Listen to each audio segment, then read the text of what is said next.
Welcome to Career Tools. This week, part 3 of talking about sensitive topics. Here we go. This podcast answers these questions. What are things I should avoid talking about at work? Why should I avoid talking about those things at work? What are good topics to talk about at work? All this and more in one of my favorite casts. This episode of Career Tools is brought to you by Roadmap, Manager Tools' new application that allows managers to roll out the Trinity, one-on-ones and feedback, and to monitor and measure every step along the way. You'll have a dashboard to see how you're doing, and we'll help you with every single step, from scheduling your one-on-ones all the way through to reporting on how you're doing. ManagerTools.com. Come see us. Okay, Wendy, so we left off last week, and we finished talking about relationships and parenting, and now we're going to talk about other people's stuff. Yes, other people love to comment on. We're going to start with other people's belongings, their house, their car, anything that they own. And there are pages and pages and pages on the internet of people asking, can I take my Louis Vuitton purse to work, given that I'm only a receptionist? Or can I wear this diamond ring? Or can I take my Porsche to work, given that I work in the mailroom? They're worried that people will judge them because of what they own. Like, a receptionist shouldn't be able to afford the latest Louis Vuitton bag, and therefore they make an assumption about how that person did earn it, did afford it. And they're worried about what that impression, what that judgment is, and how that might affect their career. But to be clear, the idea that we're going to give guidance about other people's judgment is ludicrous, folks. If you're judging other people, that's your problem. That's between you and your God. Folks, if you're wondering, other people will judge you. They judge you all the time. It's part of being a stupid human.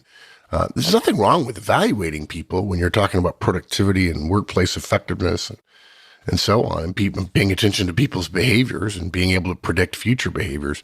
But there's a big difference between judging people.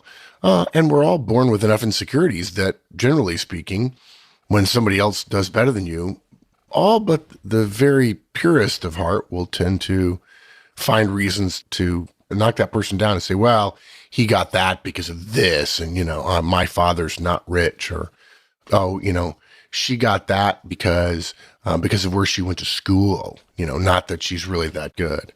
So I just want to be clear before we get to the guidance that if you're worried about what belongings or what you're going to drive or to work or what kind of house you're in, if you're worried that other people are going to judge you, stop worrying about it, because they are going to judge you. Mm-hmm. They just are. So it's like worrying about air. I mean, you drive yourself crazy with worry. That said, Wendy, keep going. So here's more examples. People worry, their boss says, will you pick me up from the airport? And maybe their boss means nothing, nothing by it. It's like, it's just convenient for you to pick me up from the airport. I don't have to get an Uber, whatever. And then the boss says, well, nice car, or wow, car's a bit of a state, or whatever, just because we tend to get in other people's cars and make a judgment about their cars. Yeah. And recently I saw something on the internet where the company had decided to go green, and they were insisting that an employee got rid of their car because the company's a green company, and therefore they didn't want this person driving to work, which was anti-green. But the person needed the car to transport a disabled relative. I find that offensive. I really do. I know, right? This person was like, what do I do? Find a new job. Because that's ridiculous. Yeah. But that's the extent to which this goes. And we all make different choices with our money and energy. And unless somebody else's possession is making a difference to the work that they're doing, then you don't need to make a comment. Yeah, I would actually argue a little bit differently. What you would hear from some people who are idiots, that person's possession is having a negative effect on the culture here because he shouldn't drive that nice of a car and people are envious. That is, hypothetically, if you're really an idiot, an effect on the workplace. But what should happen if some man or woman is driving, or some young person is driving a car or carrying something that appears to be out of their monetary ability to afford, what should happen is you should tell the people who are complaining and envious and carping about it to shut the hell up. Mm-hmm. So we don't want to go so far as to say if somebody's possession is having a negative impact, because that enables the whiners and the carpers to complain about things and then say, oh, boss, you should tell her or him not to do that. It's not appropriate. I think I didn't we share a year or two ago the story of someone who there was a policy at work that you could wear hats, which I find stupid and wrong, because people don't wear hats inside. Fashion doesn't go that far. I'm sorry. Comportment and collegiality and the ability to work well with one another outrank your fashion statement. Unless you work in the music industry or the fashion industry, okay, fine.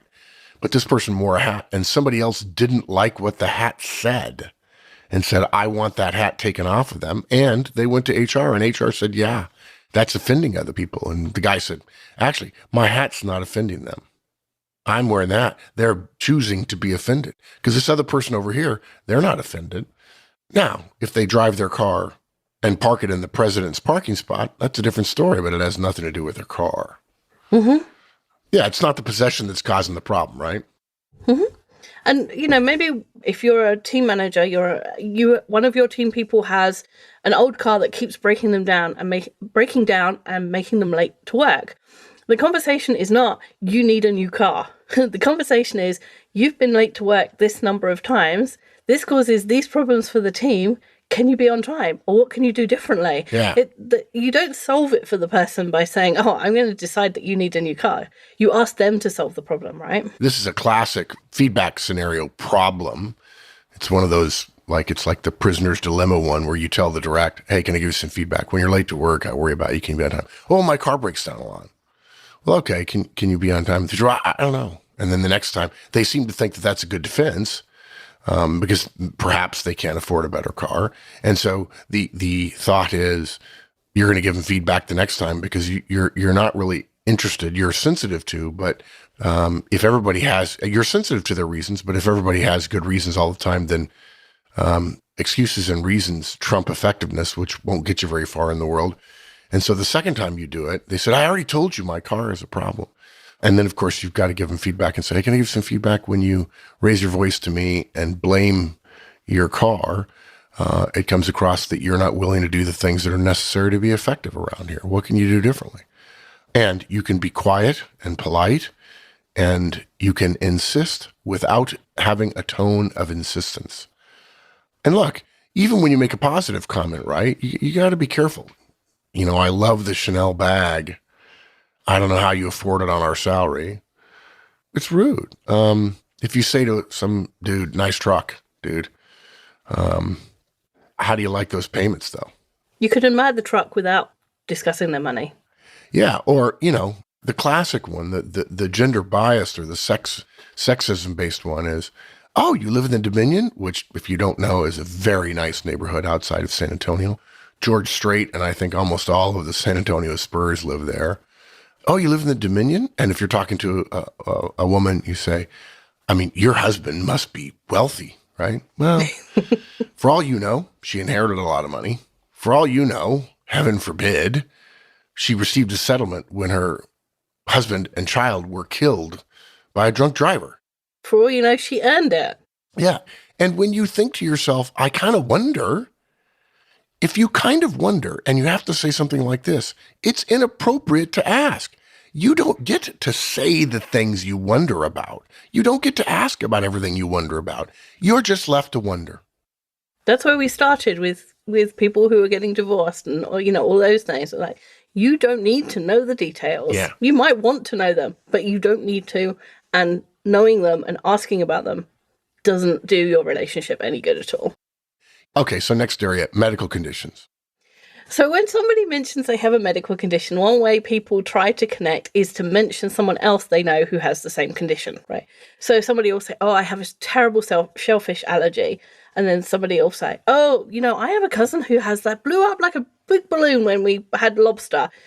It's a way of connecting. It's a way of saying, like, I'm in your tribe. I understand. But what happens next is people then give suggestions. So they'll say like, oh, my cousin went to an allergist, really good one, Mr. Brown, you must go see him. And he got some shots and he's been fine ever since. In fact, last time I saw him, I ate 3 crabs in a row. And it's as if they're trying to be helpful. They are trying to be helpful, but that's not really how medical conditions work. Let's just be clear about this. It's rude.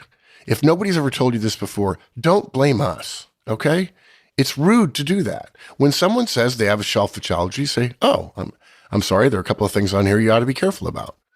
And by the way, if you're at a less than high-end restaurant, there's a problem with potentially shellfish being cooked in oil that's used to cook French fries. That happens to people all the time. You don't say anything to pry. You don't need to share. You don't need to become a member of their tribe by saying, oh, I know a bunch of people with a shellfish allergy. Just say, oh, I'm sorry to hear that. And then change the subject. That's what you do. People don't need well-meaning advice. And you're not cool for being the one that knows the advice and gives it. And people don't want to be sick. People are doing their best to not be sick. It's not like they haven't thought or read about all of the things that could cure them or could make them better.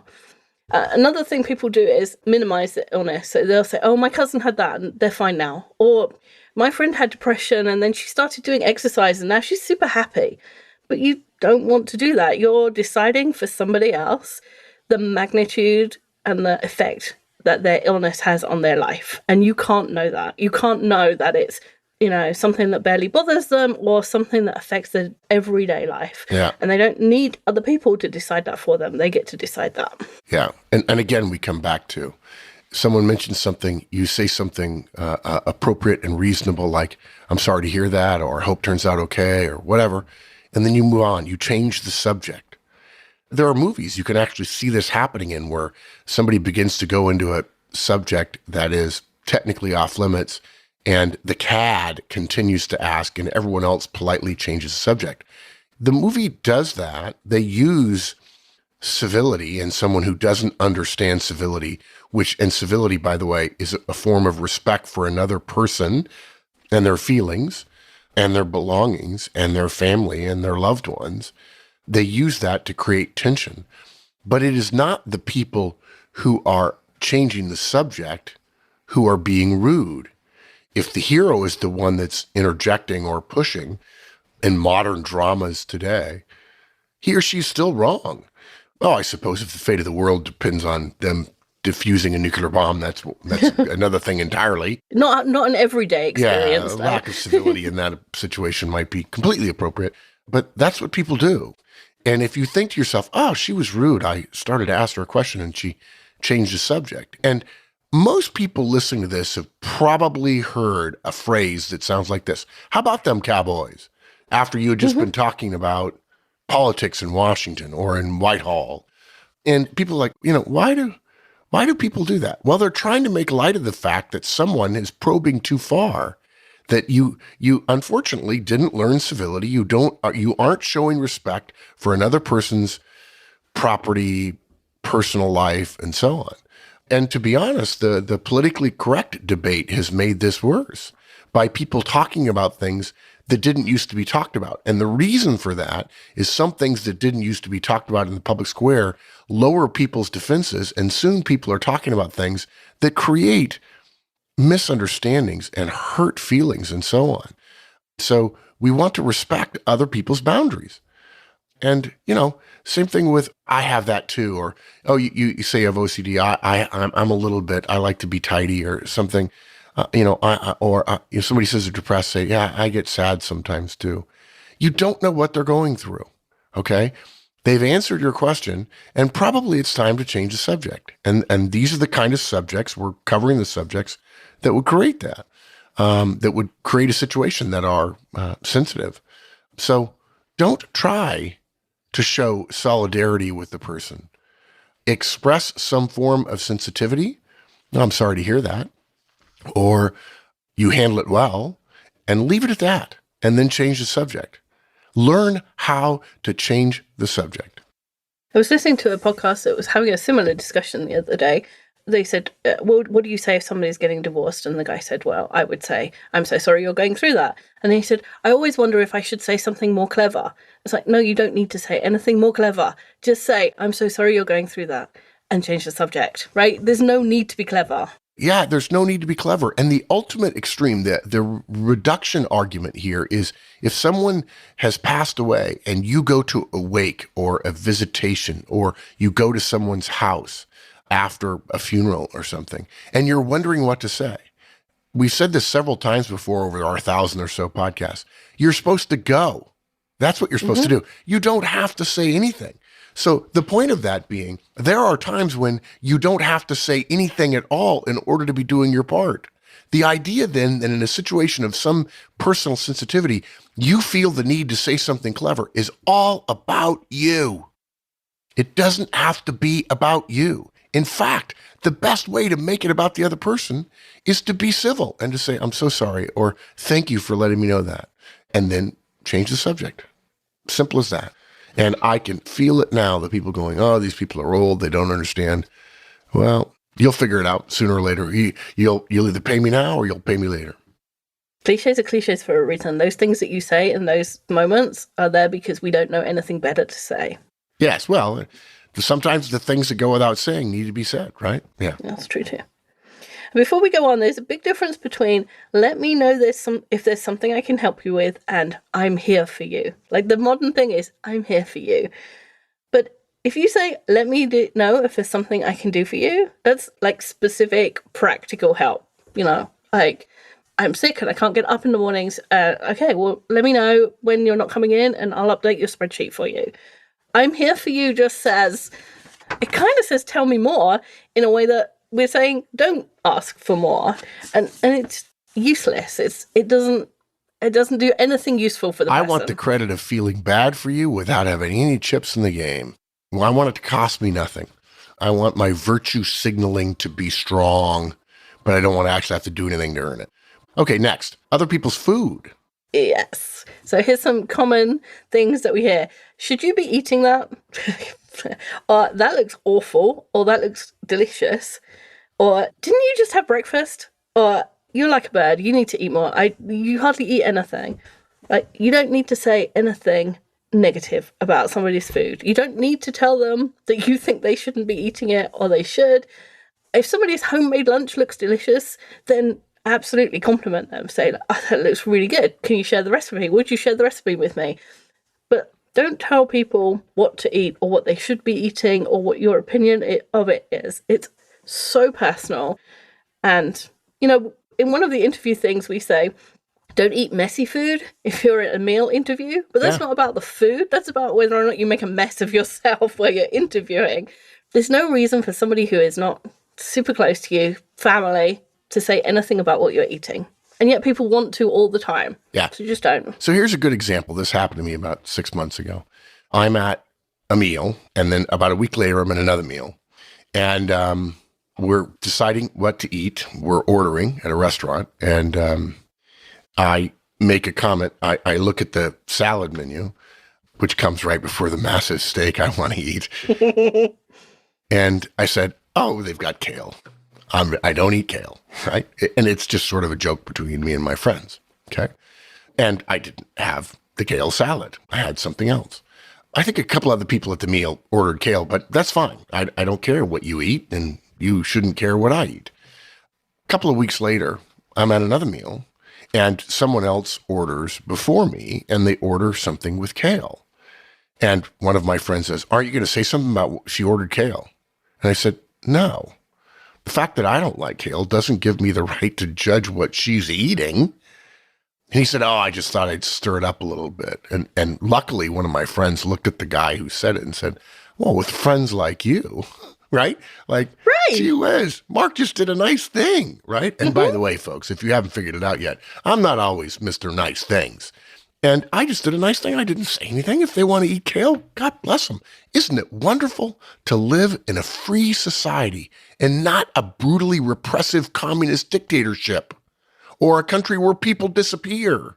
A place where food is freely available and you get to choose what you eat. Yes, there's so much food here. It's, Well, heck, I live in California, and I think California feeds 20% of the world. One little valley in California feels 20. So there's a difference between liking and not liking food and judging what other people are eating.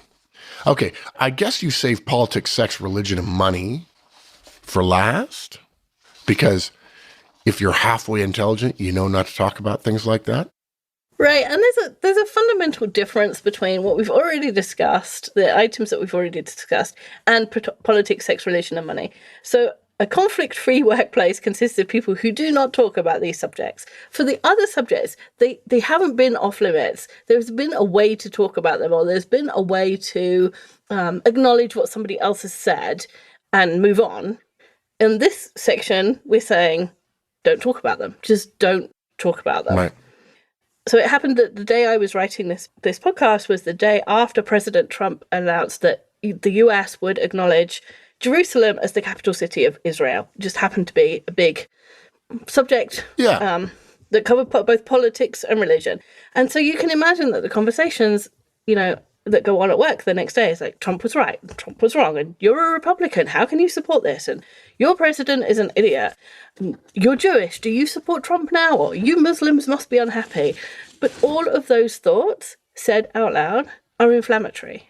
They get to people's personal beliefs around sensitive subjects. Yeah, and then the question becomes, if person A is, well, I'll say something that feels politically incorrect, but since we're talking about politically incorrect subjects, if person A is a Muslim and is your top performer, and then in a workplace discussion, someone says, you're not being sensitive to apply to my brothers and sisters in this situation, and then suddenly that person is not favored with a bonus, a promotion, a special project or whatever, for some other reason, you, the boss, if you're the boss, have essentially presided over maybe not a hostile workplace. I think we throw that around too much, but a workplace that wasn't civil, and you've created question marks about people's careers because these kinds of subjects are coming up.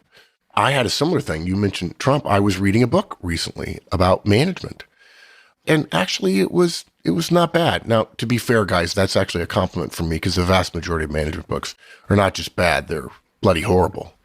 They're doorstops. And it wasn't bad until the chapter comes up and there's a statement in there which basically says, if you voted for Trump, you're an idiot. And worse than an idiot, a bigoted, spineless idiot. And this person is talking in their own bubble about, among their friends. I'm sure that's what they say. And yet, at least in the United States, more people voted for Trump than voted for Hillary.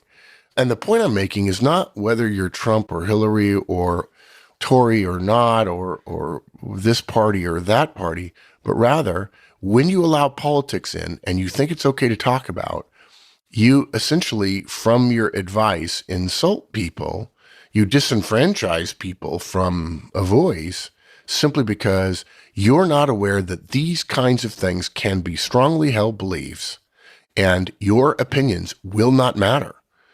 And it's unfortunate. And so we don't talk about those things because the stuff we talk about needs to be free of the taint of the personal biases and concerns that people appropriately have, believe it or not, because we live in a free society and things like politics and religion are, gratefully for us, some things that we have our own freedom about. And we are free to speak about it in the public square. And that's very important in the modern world. Unfortunately, your workplace is not the public square. You do not have freedom of speech at work, not just because it's a private entity, even if you're a governmental employee, but rather because the organization is about serving society, not about giving you a place that's good for you. The first responsibility of your organization is society, not you. And you may disagree with that, but that's like disagreeing with air. Again, it's the history of organizations. You don't go to work to be informed about a subject. You can't say, oh, but you're my only Muslim friend, and so I wanted to ask you about whatever it was, right? Because That's not what you're at work for. You're at work to work. That's what you are earning money for creating value for the organization. If you want to learn, you go to school or you go to, I'm quite sure that you can walk into a mosque or a synagogue or the Republican Party or anything that you want to know more about. You can walk in and somebody will be happy to tell you everything you want to know. But that's not what you do at work. Yeah. Now, speaking of that, regarding, you mentioned religion in there, you can say, I went to church, or I went to the synagogue, or I went to my mosque. That's a statement of fact. I actually, according to one person, made a mistake by telling a story about my behavior in church, and they told me afterwards that in their country, we don't talk about church. And I basically snarkily replied to this person in email that I wasn't talking about church. I was talking about my behavior. But the bottom line is, you don't need to discuss this stuff at work. My dad used to say the definition of conflict is two human beings in the same county. You put 500, 1,000, 10,000 people in one company, or 500, 100, 200, 1,000 in one building, you're going to have conflict. If you don't agree on some rules for how we're going to behave ourselves around one another, life will be nasty, brutish, and short, and people will spend their time complaining about other people offending them all their own time. And for the record, you don't have a right to be free from offense. But that's not the reason organizations recommend, and even in some cases prohibit, these kind of discussions. You don't need to have this at work.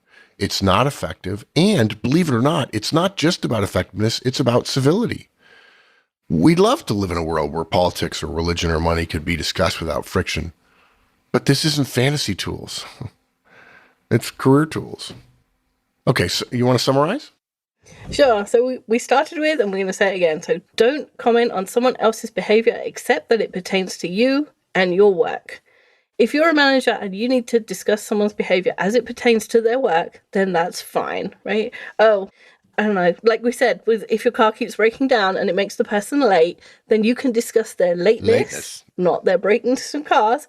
Otherwise, your attempts to connect or discuss or understand or sympathize or whatever positive flair you want to put on it are so likely to be hurtful and inflammatory that it's better to avoid them altogether. There's a million things to talk about. Don't talk about these. Yeah. Sorry we went long over 3 episodes, guys, but it's an important topic. And frankly, a lot of people, I'm sure we surprised you with some of our guidance, but somebody's got to tell you, don't shoot the messenger. We'll see you next week.